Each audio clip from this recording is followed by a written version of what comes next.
বলো, আমরা ঈমান এনেছি আল্লাহর প্রতি এবং যা নাজিল করা হয়েছে আমাদের উপর, আর যা নাজিল হয়েছে ইব্রাহিম, ইসমাইল, ইসহাক, ইয়াকুব ও তাদের সন্তানদের উপর, আর যা দেওয়া হয়েছে মুসা, ঈসা ও অন্যান্য নবীকে তাদের রবের পক্ষ থেকে। আমরা তাদের কারো মধ্যে পার্থক্য করি না এবং আমরা তার প্রতি আত্মসমর্পণকারী।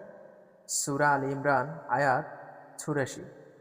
যারা ঈমান এনেছে এবং নিজ ঈমানকে জুলুমের সাথে সংমিশ্রণ করেন তাদের জন্যই নিরাপত্তা এবং তারাই হিদায়াতপ্রাপ্ত। সূরা নাম আয়াত ৮২।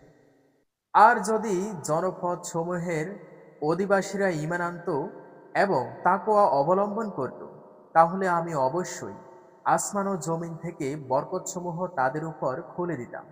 কিন্তু তারা অস্বীকার করল।